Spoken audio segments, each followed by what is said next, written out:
Fala, nação celeste, seus bandos de loucos pelo Cruzeiro, tudo bem com vocês? É um prazer imenso estar aqui com vocês para mais um vídeo do canal Camarote Esportivo com notícia da Raposa. Desde já peço a vocês que deixem aquele like, se inscrevam no canal caso não forem inscritos e sejam muito bem-vindos ao nosso canal. Nesse vídeo de hoje só vai deixar o like quem tem a torcida mais bonita e mais apaixonante do Brasil. Mas caso você de casa seja do time sem bicampeonato que tomou de 6-1 e quer saber notícia do maior de Minas, você também veio ao lugar certo. Seja todo mundo muito bem-vindo. É o seguinte, galera, teve um vídeo anterior que eu falei que o Cruzeiro tinha interesse em um lateral esquerdo que joga no Campeonato Paulista. Não revelei o nome desse jogador porque não gostaria de me queimar, porque não sei se é o mesmo jogador que o Sérgio Santos Rodrigues está comentando por aí que o Cruzeiro deve acertar nessa semana ou na próxima semana. Mas é o seguinte, vou revelar esse nome para vocês. Por quê? Porque eu vi um setorista do Cruzeiro no Twitter citando o mesmo jogador. Achei uma coincidência enorme falar sobre ele, não tomei lembrando qual setorista que é, mas achei uma coincidência muito grande.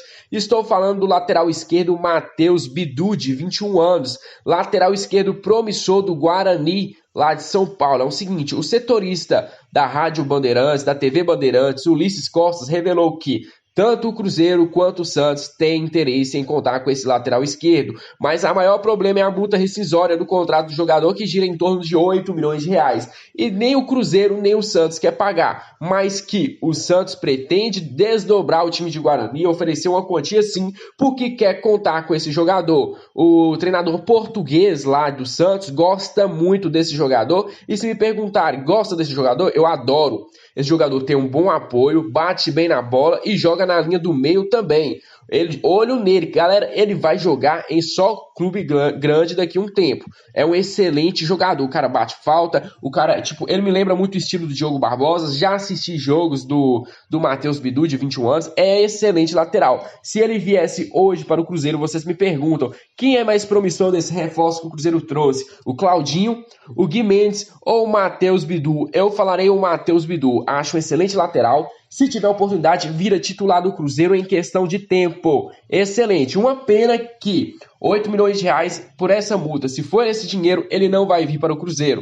Não estou aqui falando que é o jogador que o Sérgio Santos Rodrigues está falando que vai trazer para o Cruzeiro, que já está bem apalavrado. Não, eu só estou falando que o Cruzeiro tem sim interesse nesse jogador, segundo Ulisses Costas, da TV Bandeirantes. É o seguinte, galera, uma situação no mínimo um pouco chata foi que o atacante Angulo do Cruzeiro e o volante Jadson foram pegos descumprindo o isolamento social. É uma coisa chata, não estou aqui para defender eles, porque eles se reuniram em um lugar público com 6 pessoas e, claro, tem muita gente fazendo isso, mas eles são atletas profissionais. Ele tem que manter, porque se ele pegar isso, ele vai desfalcar um time também. Entendeu? E o Cruzeiro já avisou, não quero que aconteça, que descumpra o isolamento social, não é recomendado. Mas o que eu achei mais interessante foi que as matérias do Globo Esporte como foram distintas, não é mesmo? Por exemplo, meses atrás, o Guga e o Guilherme Arana do Atlético Mineiro fizeram a mesma coisa, descumpriram o isolamento social, e o título da matéria foi a seguinte: jogadores do Atlético aproveitam folga para viajar e relaxam distanciamento social. Tá. Pelo título do Globo Esporte, foi uma coisa super natural, super tranquila eles terem feito isso. Agora, no título do Cruzeiro foi o seguinte: jogadores do Cruzeiro viajam no fim de semana de folga e descumprem isolamento social, como se fosse a pior coisa do mundo. Eu acho isso um pouco chato, né? Essa diferença. E também no título colocou jogadores do Cruzeiro, deviam ter sido jogadores do Cruzeiro e Atlético, porque na mesa, junto ao Jadson e junto ao Angulo, tinha também o Dilan Borreiro, atacante do Atlético recém-contratado, é amigo do Angulo.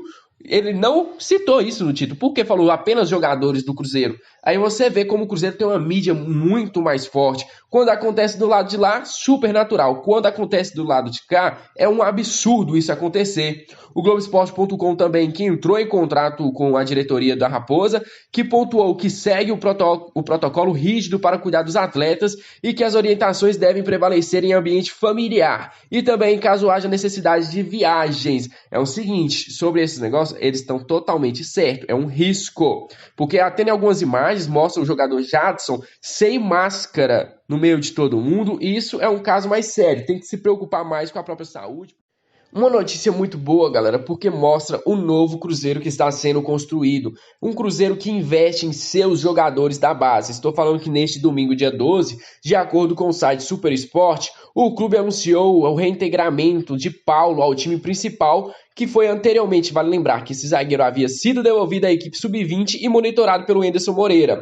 Após a lacuna deixada pelo zagueiro Edu, que foi negociado ao Atlético Paranaense, o time mineiro resolveu apostar novamente na joia. Vale lembrar que com 18 anos ele foi submetido a testes para aquela doencinha, que eu não posso falar o nome aqui, e saindo resultado negativo, ele será opção para o treinador. Se destacando nas categorias de base, ainda acumula passagens pela seleção brasileira, ou seja, é um cara com muito futuro, é um cara promissor. Como prata da casa, a disputa da zaga fica bem acirrada. Vale lembrar que hoje no elenco o Enderson conta com Kaká, o Léo, Ramon, Marlon e o zagueiro Arthur. É o seguinte, nos treinamentos, o treinador gosta de colocar assim, ó, Kaká e Léo, Ramon e Marlon, e a terceira dupla de zaga seria Arthur e mais um jogador, e por enquanto o Arthur tá sozinho.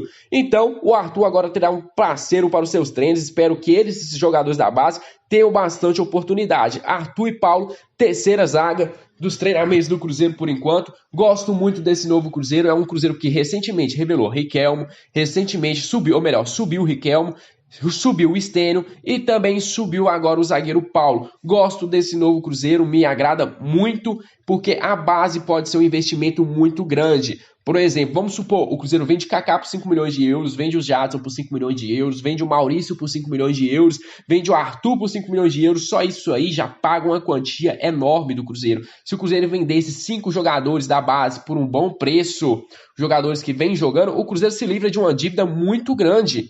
Isso é realmente o investimento do Cruzeiro. Cruzeiro, onde tem que o Cruzeiro pode tirar mais dinheiro? É do estádio? É com sócio torcedor? Não, são venda de jogadores da base, e por isso eles precisam ser muito bem lapidados e serem vendidos nos momentos certos. Não adianta vender como fizeram com o zagueiro Edu, vendendo ele fora de hora, não. O zagueiro foi vendido por 2 milhões de reais, um zagueiro que se ficasse um ano no Cruzeiro poderia ser vendido futuramente por 10 milhões de reais, entendeu? Então não adianta vender o jogador fora de hora, temos que lapidar eles para que eles possam render um fruto muito grande para o Cruzeiro no futuro.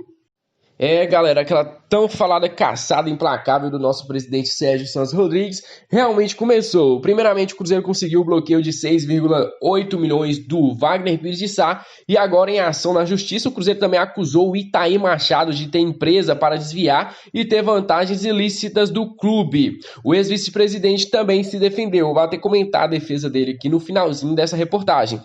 Na ação que move contra o ex-presidente Wagner Pires de Sá e o vice de futebol Itaí Machado, o Cruzeiro acusa Itaí de ter criado a empresa IMM Assessoria, que teve nome modificado para Futgestão em julho do ano passado, como forma de desviar e perceber vantagens financeiras ilícitas da Raposa. O pedido que bloqueou das contas dos dois dirigentes são aguardados na decisão da justiça, ou seja, o Itaí ainda está com aquele processo, a justiça está vendo se vai bloquear ou não os bens deles por enquanto. Na argumentação do clube mineiro, o contrato celebrado entre Cruzeiro e IMM foi um meio para mascarar uma fraudulenta tentativa de remuneração indevida do réu Itaí Machado, ou seja, o Itaí usou a marca do Cruzeiro para bens próprios, isso é totalmente proibido. Remuneração indevida por 3 motivos basicamente, segundo o clube mineiro. Primeiro, pelo fato da Raposa ser considerada entidade associativa de utilidade pública desde 1968, após da lei estadual sancionada pelo governador Israel Pinheiro. E o segundo destaca a lei: os cargos da entidade de utilidade pública de sua direção não são remunerados, ou seja, eles não têm que receber do Cruzeiro. Por serem presidente ou vice-presidente, eles não têm que receber do Cruzeiro. O segundo motivo é que o Cruzeiro informa que os vice-presidentes não recebem a remuneração pelo exercício do cargo. A petição, o Cruzeiro anexou uma declaração de que outros vice-presidentes de futebol não foram remunerados. Confira aí, tem até umas imagens abaixo de tudo que o Cruzeiro citou. Todo mundo que quiser pode procurar lá no Globoesporte.com. Na conclusão do Cruzeiro, a criação da empresa de Itaí era um meio para que se não percebesse a incidência das regras de ordem pública e sugerir a incidência das regras de direito dispositivo, perseguindo os agentes da violação indireta da lei, terceirização das atribuições estatutárias do vice-presidente de futebol e, via de consequência, a criação de remuneração por uma atividade que não poderia ser remunerada. Ou seja, o Cruzeiro tem vários e vastos processos. Em terceiro, o Cruzeiro também argumenta que a Lei de Responsabilidade Fiscal do Esporte proíbe a celebração de contrato entre clube e empresa que tenha como sócios dirigentes da própria. Por isso, o clube considera que o contrato entre agora a Futgestão e Cruzeiro seja nulo, não é válido, por isso que o Cruzeiro também vai tentar romper esse contrato que existe até hoje. O que o Itair Machado argumentou. O Itair Machado foi diretamente, dirigente do Cruzeiro também, até outubro do ano passado, e ele se pronunciou em nota na última sexta-feira sobre a ação na justiça e os argumentos utilizados pelo clube para tentar o bloqueio de suas contas. O ex-vice-presidente de futebol questionou o porquê do clube não ter acionado os outros ex-vice-presidentes da gestão, Wagner Pires de Sá, como o vice-presidente executivo financeiro, o vice-presidente executivo comercial e também o marketing e o vice-presidente executivo jurídico. Ele está pedindo por que esse pessoal não está sendo processado e apenas ele está sendo o Cruzeiro entrou na justiça e não todo mundo, ou seja, já praticamente revelou todo mundo que está nos casos com ele aí, não é só ele. O Estatuto do Clube não proíbe remunerar, palavras dele, o Estatuto do Clube não proíbe remunerar pelos serviços prestados, declarados e com os impostos já recolhidos. Não se trata de vice-presidentes eleitos da Assembleia. Causa estranheza o fato de não terem ingressados com o mesmo pedido em desfavor dos demais vice-presidentes executivos, que foram remunerados e nomeados no mesmo período descrito nessa ação temerária e pessoal. No mais, continua à disposição para quaisquer esclarecimentos. Ou seja, o Itair Machado está tão confiante que ele mesmo falou, qualquer coisa, qualquer dúvida, pode ligar aqui para mim que vai estar tudo certo. O Itair Machado é um cara totalmente descarado, o cara tem experiência no júri, sabe? Aquele cara que você pergunta para ele vai ter sempre uma resposta na ponta da língua. Isso mesmo, mas quando a casa cair, Thaís, seus bens também vão ser bloqueados. E sobre você ou Wagner, eu nem quero que vocês paguem, não. Eu quero que vocês passem um tempinho lá entre as grades, porque lugar de ladrão é na cadeia. E isso pode ser comprovado muito em breve. Fala, Nação Celeste, encerramos por aqui mais um vídeo do canal Camarote Esportivo. Se você gostou do vídeo, já sabe, deixa aquele like, se inscreva no canal caso não for inscrito e eu espero vocês aqui neste mesmo canal amanhã, beleza? Um grande abraço para todos vocês.